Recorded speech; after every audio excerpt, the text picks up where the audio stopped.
बच्चों, आज हम लोग क्लास 3 में मोरल साइंस यानी कि नैतिक शिक्षा पढ़ेंगे। पाठ 15 शेर को सवा शेर। आइए आज हम लोग एक मुर्गे और लोमड़ी की कहानी बुक द्वारा पढ़ेंगे। पाठ 15 शेर को सवा शेर। सुंदरवन के जंगलों में एक चालाक और दुष्ट लोमड़ी रहती थी। उसकी कुटिलता के किस्से पूरे सुंदरवन में फैले हुए थे। वह पशुओं से मीठी मीठी बातें करके उन्हें भ्रमित करती थी और अवसर देखकर उन्हें मारकर खा जाती थी। एक बार वह नदी किनारे जल पीने के लिए गई। वहीं पास में एक विशाल वृक्ष था। उसकी दृष्टि वृक्ष की सबसे ऊंची डाली पर बैठे एक मुर्गे पर पड़ी। वह मुर्गा बहुत ही स्वस्थ व सुडौल था। उस मुर्गे को देखकर लोमड़ी के मुंह में पानी आ गया। वह उस मुर्गे को खाने का उपाय सोचने लगी।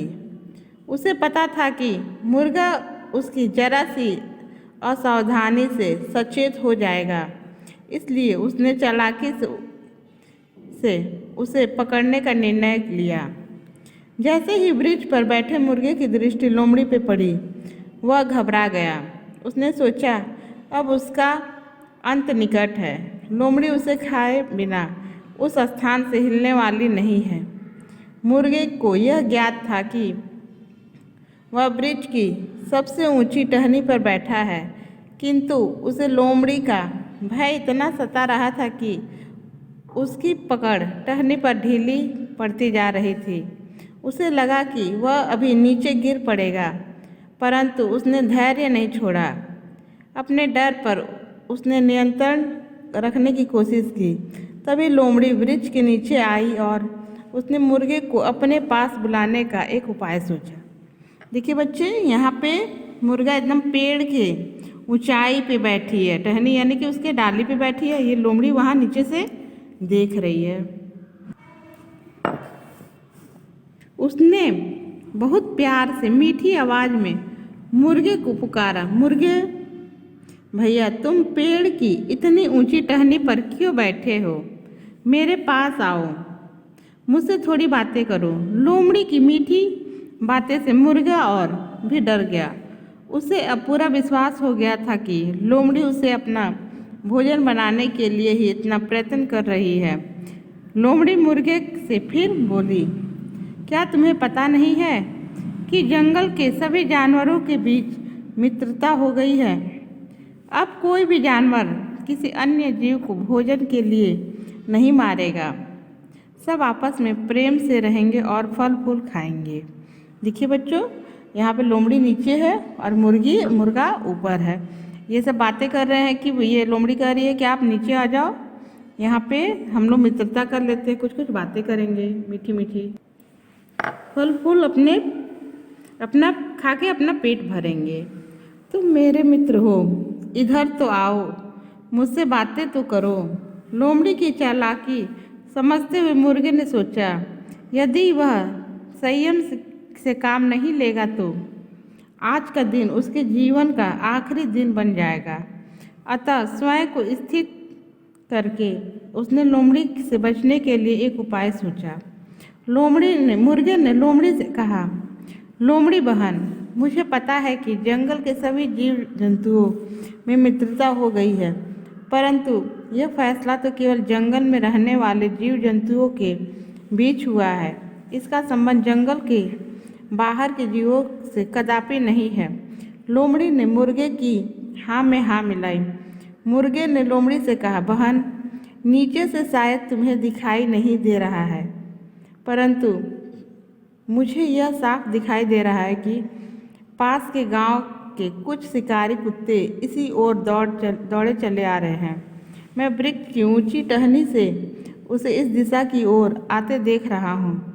जब वे कुत्ते यहाँ से गुजर जाएंगे, तब मैं नीचे आकर तुम्हारे साथ बातें करूँगा। जबकि वास्तव में ऐसी कोई बात नहीं थी।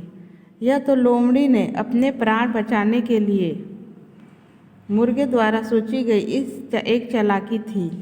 मुर्गे की बात सुनकर लोमड़ी एकदम घबरा गई और उसने मुर्गे से कहा, अच्छा भाई, मैं अभी चलता हूँ, मुझे कुछ काम याद आ गई, बाद में मिलेंगे। यह कहती हुई लोमड़ी वहाँ से दुम दबाकर भाग खड़ी हुई। लोमड़ी के जाने के बाद मुर्गे ने राहत की सांस ली।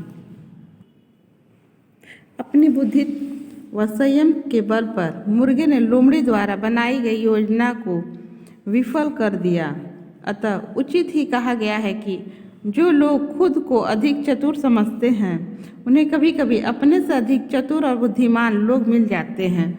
बच्चों, यहाँ पे लोमड़ी अपने आप को बहुत ही चतुर और बुद्धिमान समझती थी, लेकिन उससे भी चतुर और बुद्धिमान यहाँ पे मुर्गे निकले। बच्चों, इस पाठ से हमें यह शिक्षा मिलता है कि विपत्ति के समय बुद्धि से काम लेना चाहिए।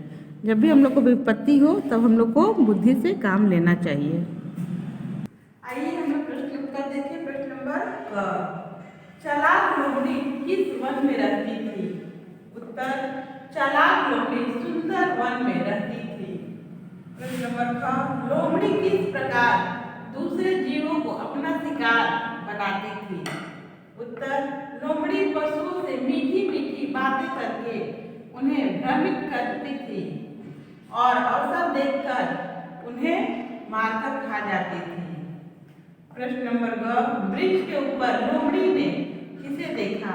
उत्तर, वृक्ष के ऊपर लोमड़ी ने एक मुर्गे को देखा। प्रश्न नंबर घ, मुर्गे ने अपने प्राण बचाने के लिए क्या किया?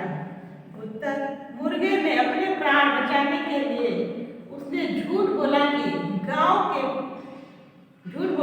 पास के गांव से कुछ कुत्ते इधर ही आ रहे हैं। प्रश्न नंबर ग, शिकारी कुत्तों की बात सुनकर लोमड़ी ने क्या किया? उत्तर, शिकारी कुत्तों की बात सुनकर लोमड़ी एकदम घबरा गई और वहां से दुम दबाकर भाग गई। बच्चों, आप लोग इस पाठ को अच्छे से पढ़ेंगे और अपनी कॉपी में लिखेंगे।